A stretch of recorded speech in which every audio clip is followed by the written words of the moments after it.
एक बहुत ही पहुंचे हुए वृद्ध साधु थे। वे एक जगह नहीं रुकते थे, जहां मन लगा वही धुनी रमा देते थे। वो घूमते घूमते एक नगर में पहुंचे। एक छायादार पेड़ के नीचे उन्होंने अपनी धुनी जमा ली। साधु की धुनी के सामने ही एक वैश्य का निवास था। उसके घर में लोगों का आना जाना लगा रहता था। साधु को पता नहीं क्या सूझी, जब वैश्य के घर कोई पुरुष जाता तब वो एक छोटा पत्थर अपने धुनी के बगल में रख देते।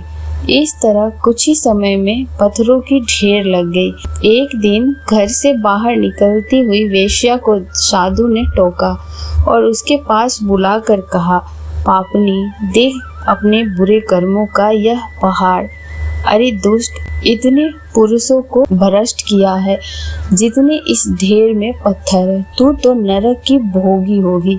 वैश्या भय से कांपते हुए रोने लगी। साधु के सामने पृथ्वी पर सिर रखकर गिड़गिड़ाते हुए बोली, महाराज, मेरे पाप से उद्धार का कोई मार्ग बताइए, मैं अवश्य उसका पालन करूंगी। साधु अत्यंत क्रोधित स्वर में बोला, तेरे उद्धार तो हो ही नहीं सकता। यहाँ से अभी चली जा। तेरा मुख देखने के कारण मुझे आज उपवास करके पश्चाताप करना पड़ेगा। वैश्या दुखित हृदय के साथ वहां से चली गई।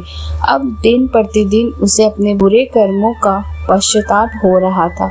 वह निरंतर प्रार्थना करती थी कि उसके पापों के लिए ईश्वर उसे क्षमा करे।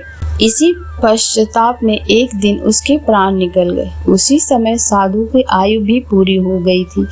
उन्होंने देखा कि हाथ में फांस लिए यमदूत उसके पास आ खड़े हुए। साधु ने डटकर पूछा, कौन हो तुम सब यहाँ क्यों आए हो? यमदूत ने कहा, हम तो धर्मराज के दूत हैं, आपको लेने आए हैं। आपका प्रस्थान का समय हो गया है। साधु ने पूछा, तुम मुझे कहाँ लेकर जा रहे हो? यमदूत ने कहा कि वो साधु को नरक ले जाने के लिए आए हैं, वहाँ उनका कर्मों का हिसाब किताब होगा। साधु ने दूतों से कहा, तुमसे शायद बड़ी भूल हुई है।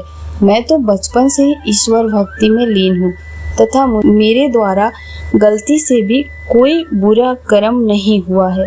विचार करो, हो सकता है पड़ोस में रहने वाली वैश्या को लेने तुम्हें भेजा गया हो। दूत बोला, हमसे कोई भूल नहीं हुई है। वह वैश्या तो पहले ही बैकुंठ पहुंच चुकी है। आपने बहुत तपस्या की, परंतु वैश्या के पापों की गिनती करते हुए आप निरंतर पाप चिंतन ही तो किया करते थे और इस मृत्यु काल में भी आप पाप चिंतन ही तो कर रहे थे। अतः आपको अब नरक की तरफ ही प्रस्थान करना है। आपके पाप पुण्य का निर्धारण यमराज करेंगे।